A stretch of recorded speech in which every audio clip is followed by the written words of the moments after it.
Frame of reference के अंदर आपको ट्रांसफॉर्मेशन इक्वेशन निकाल के लानी है। अब देखो, पहले 2 फ्रेम ले रही हूं मैं।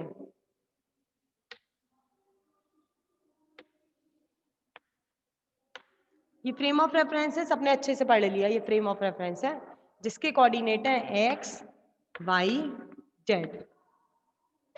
ये फ्रेम ऑफ रेफरेंस है जिसके कोऑर्डिनेट एक्स वाई जेड है। ये ओरिजिन है।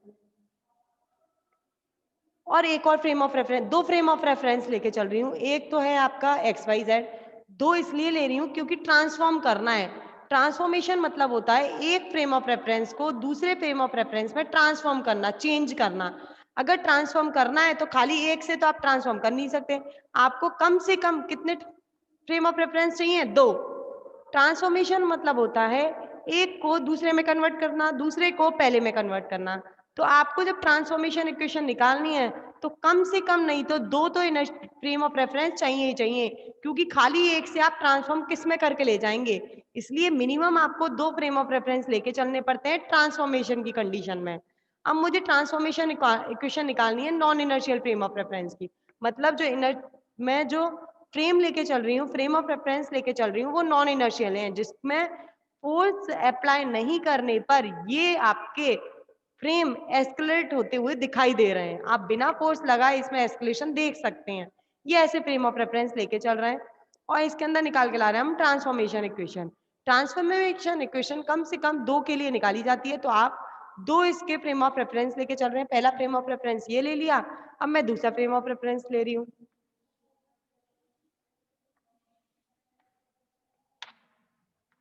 ये रहा सेकंड फ्रेम ऑफ रेफरेंस। ये 2 फ्रेम ऑफ रेफरेंस है। ये ओरिजिन एक्स वाई जेड। अब इसके लिए डिफरेंस करना है तो इसके लिए ओ डैश ले लिया। अब दोनों फ्रेम ऑफ रेफरेंस में कुछ थोड़ा सा तो डिफरेंस होना चाहिए। थोड़े से डिफरेंस करने के लिए इसके लिए ओरिजिन ओ ले लिया, इसके लिए ओ डैश ले लिया। इसका कोऑर्डिनेट एक्स है तो इसके लिए कोऑर्डिनेट एक्स डैश ले लिया। इसका कोऑर्डिनेट वाई है तो इसके लिए वाई डैश ले लिया। इसका कोऑर्डिनेट जेड है तो इसके लिए जेड डैश ले लिया। ये मेरी आवाज अटक रही है, मतलब आपको सुनाई अच्छे से नहीं दे रहा है, ऐसा कह सकते हैं। रुक जाओ, अभी मैं क्लियर करवाती हूँ। ये 2 इनर्शियल फ्रेम ऑफ रेफरेंस हो गए नॉन इनर्शियल। ये वाला है एक्स वाई जेड, ये दूसरा है x dash y dash z dash. दोनों को मैंने अलग अलग इसलिए लिया है क्योंकि आपको ट्रांसफॉर्मेशन पढ़नी है और ट्रांसफॉर्मेशन कम से कम 2 फ्रेम ऑफ रेफरेंस के अंदर होता है। मैक्सिमम तो कितने भी हो सकते हैं, मिनिमम कम से कम 2 होने चाहिए, खाली एक में ट्रांसफॉर्म नहीं होगा। आते हैं, एक ले लिया मैंने एक्स वाई जेड, एक ले लिया x dash y dash z dash. जो एक्स वाई जेड है इसे बोलेंगे एस फ्रेम, एस फ्रेम। और जो डैश वाले हैं उसे बोलेंगे एस डैश फ्रेम। एक एस फ्रेम और एक एस डैश फ्रेम, ये दोनों फ्रेम है। दोनों फ्रेमों को अगर मैं खाली एस फ्रेम लिख रही हूं तो इसका मतलब आप समझ जाइए इनमें बिना डैश वाले फंक्शन है एक्स वाई जेड। अगर मैं एस डैश फ्रेम लिख रही हूं तो आप समझ जाइए इसमें डैश वाले हैं एक्स डैश वाई डैश और जेड डैश। ये आपके 2 फ्रेम लिए गए हैं और मिनिमम 2 इसलिए लिए क्योंकि ट्रांसफॉर्म करना है। एक लिया मैंने एस फ्रेम और दूसरे लिया मैंने एस डैश फ्रेम। अब आपको क्या करना है, इन दोनों के अंदर ट्रांसफॉर्मेशन करना है। इसके कोऑर्डिनेट को एक्स वाई जेड कोऑर्डिनेट्स को आपको ट्रांसफॉर्म करके लाना है एक्स डैश वाई डैश और जेड डैश के अंदर, चेंज करना है। एक्स वाई जेड कोऑर्डिनेट्स को चेंज किस में करके लाने हैं, एक्स डैश वाई डैश और जेड डैश के लिए। ये दोनों पहले 2 ट्रांसफॉर्मेशन है, 2 आपके फ्रेम है। अब देखिए फ्रेम को क्या करते हैं, स्क्रीनशॉट ले लीजिए इसका, मैं रफ करने वाली हूं इसे।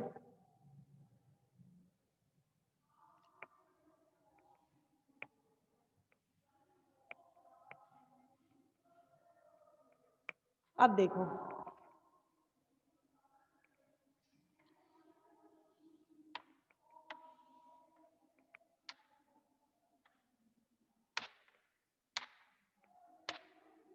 मैंने लिखा है ओ एक्स वाई जेड, तो आप बता देंगे ये कौन सा फ्रेम है, एस फ्रेम, क्योंकि इसमें डैश नहीं लिख रहे हैं। अगर डैश नहीं है तो आपने बोल दिया ये एस फ्रेम है। अब मैंने क्या करा, सेम इसमें एक्स डैश वाई डैश और जेड डैश भी ले लिया और ओ के साथ मैंने ओ डैश भी ले लिया। अब इसका मतलब इसमें एस डैश फ्रेम भी है क्योंकि डैश वाले फंक्शन भी है, और दोनों फ्रेम कैसे एक दूसरे के ऊपर ओवरलैप हैं। ये दोनों फ्रेम जो है वो क्या है, एक दूसरे के ऊपर ओवरलैप, एक के ऊपर एक रख दिया है मैंने, इसलिए इसके एस फ्रेम का एस और एस डैश फ्रेम का एक्स डैश, एस फ्रेम का वाई एस डैश फ्रेम का वाई डैश, एस फ्रेम का जेड एस डैश फ्रेम का जेड डैश, एस फ्रेम का ऑरिजिन ओ और एस डैश फ्रेम का ऑरिजिन ओ डैश, दोनों एक दूसरे के ऊपर क्या हो गए, ओवरलैप हो गए। ये ओवरलैप है इस वक्त। अब मुझे क्या करना है, इन दो फ्रेम है, दोनों फ्रेमों से मुझे इस कोई एक पार्टिकल लिया पोजीशन P, इस पार्टिकल की पोजीशन फाइंड आउट करके लानी है कि ये पार्टिकल कौन सी पोजीशन पर रखा है दोनों फ्रेमों से, ये मुझे फाइंड आउट करके लाना है। ये तो आपका है फर्स्ट डायग्राम। अब सेकंड डायग्राम यहां देखिए, मुझे क्या करना है, इस पार्टिकल की पोजीशन फाइंड आउट करनी है। और मैंने कल बहुत अच्छे से बताया था, जब किसी पार्टिकल की पोजीशन फाइंड आउट करनी होती है तो आप क्या करते हो, ओरिजिन से लेकर पी पॉइंट तक की डिस्टेंस नाप लेते हो, यही करते हो ना, यहां से लेकर इधर तक की क्या ले लेते हो, डिस्टेंस ले लेते हो, और डिस्टेंस लेते ही बोल देते हो ये इस पार्टिकल की पोजीशन है। वही करेंगे हम आज भी। सेकंड देखिए, सेकंड डायग्राम में क्या करते हैं,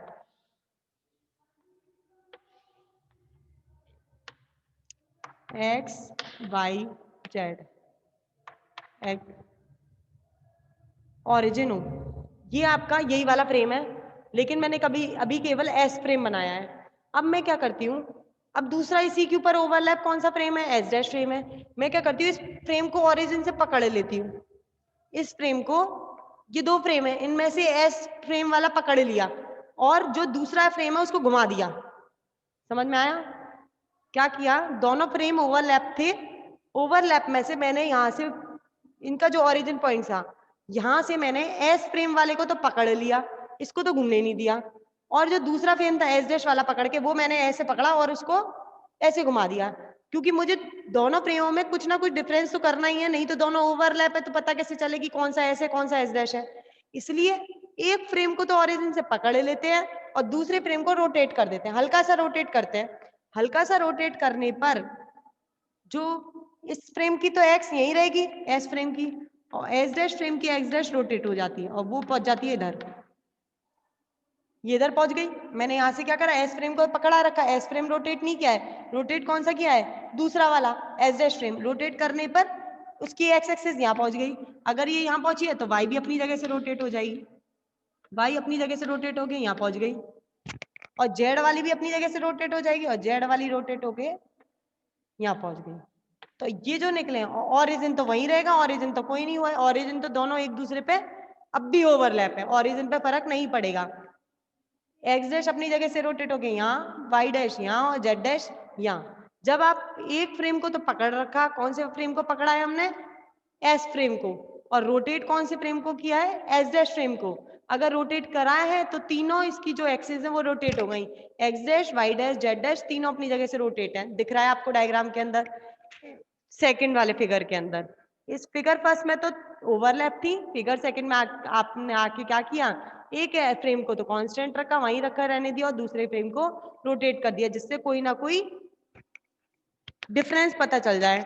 लेकिन जो पार्टिकल था, पार्टिकल घूमेगा या नहीं घूमेगा, फ्रेमों को घुमा रहे हैं तो, अगर मैंने एक फ्रेम को कांस्टेंट रख के दूसरे फ्रेम को घुमाया है तो पार्टिकल की पोजीशन पर कोई फर्क पड़ेगा या नहीं पड़ेगा, से यस और नो।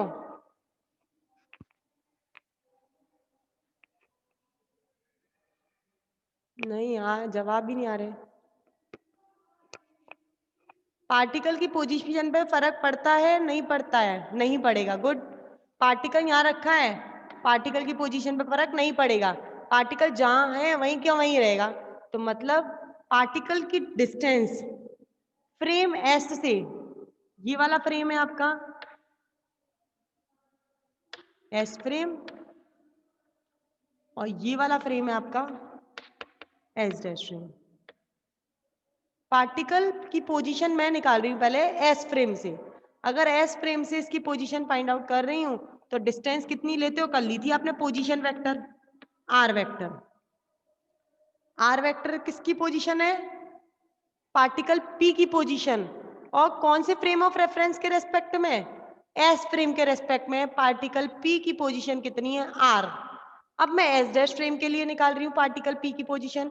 अगर एस डैश से निकालते हो तो आपको कौन से ओरिजिन से चलना पड़ेगा? S dash frame of reference के ओरिजिन से पार्टिकल पी की पोजीशन। एस डैश फ्रेम का ओरिजिन भी यहीं पर रखा है, तो मतलब यहाँ से फिर दोबारा आप एस डैश के रिस्पेक्ट में नापोगे। अब जो निकलेगी वो निकलेगी आर वेक्टर डैश। और डैश क्यों लगाई मैंने? क्योंकि मैं किसके रिस्पेक्ट में पोजीशन बता रही हूँ? एस डैश के लिए। लेकिन पोजीशन दोनों की सेम रहेगी, क्योंकि दोनों पोजीशन नापने के लिए आपको एक्सिस से मतलब नहीं होता है, आपको ओरिजिन से मतलब होता है। और जब ओरिजिन ही दोनों के एक दूसरे पर कोइंसाइड कर रहे हैं तो इनकी पोजीशन दोनों फ्रेम्स ऑफ रेफरेंस के रेस्पेक्ट में क्या रहती है? सेम। इसके रेस्पेक्ट में भी सेम रहेगी और इस पे रेस्पेक्ट में भी। मतलब आर तो मैंने जो पोजीशन वेक्टर लिया है वो कौन से फ्रेम के रेस्पेक्ट में लिया है? एस फ्रेम के रेस्पेक्ट में। आर डैश जो पोजीशन वेक्टर लिया है वो किस फ्रेम ऑफ रेफरेंस के रेस्पेक्ट में लिया है? S dash frame of reference के रेस्पेक्ट में। ये तो एस फ्रेम के लिए है, ये एस डैश फ्रेम के लिए है। ये दोनों फ्रेम ऑफ रेफरेंस लिए हो जिसमें दोनों की पोजीशन आर और आर डैश की वैल्यू क्या रहती है? सेम रहती है। क्लियर है यहाँ तक? अभी तो मैंने केवल डायग्राम समझाया है, आगे आर्टिकल कैसे करना है वो भी बाकी है।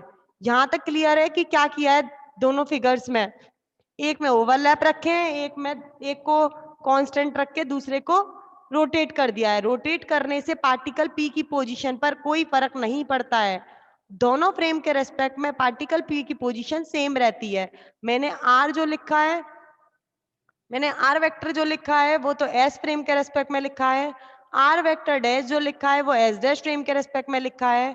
लेकिन आर और आर डैश की वैल्यू दोनों फ्रेम के रेस्पेक्ट में बराबर है, क्योंकि दोनों के ओरिजिन एक दूसरे पे क्या है? ओवरलैप। क्लियर? चलिए, अगर क्लियर है तो आगे बढ़ते हैं अब आर्टिकल पर। मैं ये वाला डायग्राम रफ कर रही हूं, अब काम जो आने वाला है वो यही वाला आने वाला है, इसी को लेके चलेंगे।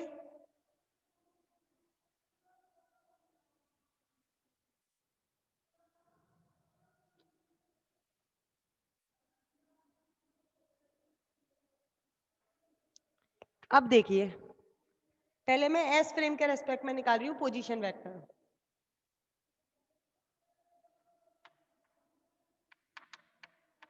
Position vector in S frame. S frame के अंदर पोजीशन वेक्टर क्या है? R vector. R vector. और ये किसके बराबर है? O P. O P vector. OP vector के बराबर है आपका आर वेक्टर। और कौन से फ्रेम के रेस्पेक्ट में निकाल रहे हैं? एस फ्रेम के रेस्पेक्ट में। ओपी पी के लिए वेक्टर साइन है तो वेक्टर को ओपन करते हो आप, वो डायरेक्शन के साथ ओपन करते हो। तो इसके जो कोऑर्डिनेट्स आने वाले हैं वो आने वाले हैं एक्स, वाई और जेड। आपको डायरेक्शन पता है? एक्स की जो एक्स होता है उसके रेस्पेक्ट में डायरेक्शन कितनी होती है? यस और नो मेरे हिसाब से पता होनी चाहिए, 12th में है। अगर एक्स एक्सिस होती है तो डायरेक्शन लेते हो आप आई कैप। अगर वाई एक्सिस होती है तो डायरेक्शन लेते हैं आप जे कैप। अगर जेड होती है तो डायरेक्शन लेते हो आप के कैप। ये तो पता होगा सब लोगों को कि एक्स के रिस्पेक्ट में आई कैप लिया जाता है डायरेक्शन, वाई के रिस्पेक्ट में जे कैप ली जाती है और जेड के रिस्पेक्ट में के कैप ली जाती है। अब मैं दूसरे फ्रेम के रिस्पेक्ट में डायरेक्शन ले रही हूँ, एक्स डैश है तो डायरेक्शन तो वही रहेगी आई कैप एक्स के लिए। लेकिन ये डैश वाला है फ्रेम तो इसके लिए डायरेक्शन होगी आई कैप डैश। वाई के लिए जे कैप रहेगी और डैश वाला है तो जे कैप डैश। और जेड के लिए के कैप रहेगी लेकिन डैश वाला फंक्शन है तो के कैप डैश। ये डायरेक्शन हो गई। अब आर वेक्टर को ओपन करते हैं। आर वेक्टर जो पोजीशन वेक्टर होता है वो किस में खोलते हो आप? कोऑर्डिनेट्स के साथ डायरेक्शन। पी के कोऑर्डिनेट्स क्या होंगे? एक्स, वाई और जेड। लेकिन इनके साथ डायरेक्शन भी है क्योंकि पोजीशन है, वेक्टर है तो आई एक्स आई कैप, वाई जे कैप और जेड के कैप। यहां तक क्लियर है? पोजीशन वेक्टर कैसे निकालते हैं?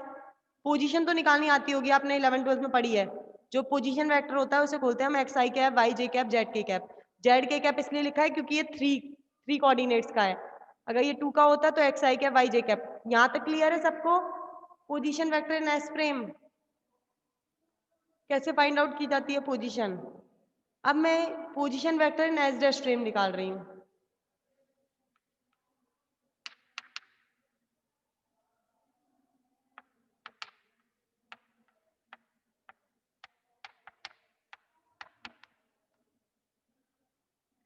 एस डैश फ्रेम में कैसे निकालते हैं पोजीशन वेक्टर?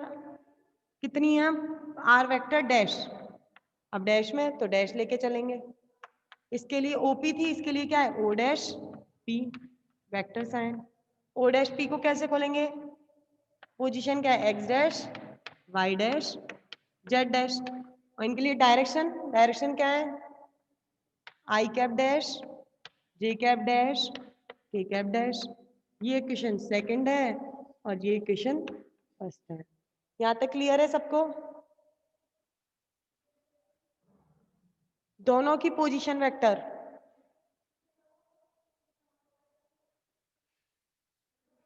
यहाँ तक क्लियर है ना सबको? दोनों की पोजीशन वेक्टर कैसे निकाली है? आर वेक्टर और आर वेक्टर डैश की वैल्यू।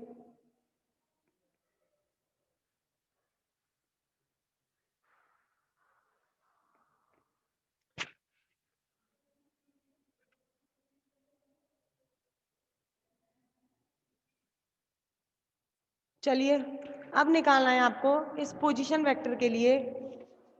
ये दोनों की पोजीशन वेक्टर निकल गई है एस फ्रेम में और एस डैश फ्रेम के अंदर। और हमें पता है आर वेक्टर और आर वेक्टर डैश दोनों डिस्टेंसेस क्या हैं? बराबर हैं। दोनों डिस्टेंसेस बराबर हैं। इसकी डिस्टेंस और इसकी डिस्टेंस बराबर है, तो मतलब r vector r vector dash क्या है? बराबर। अगर ये दोनों बराबर हैं तो ये दोनों वैल्यू भी क्या होंगी आपकी? इक्वल होंगी। लिखिए। अब मैं इसको तो भी रिप्लेस स्क्रीनशॉट लीजिए पहले।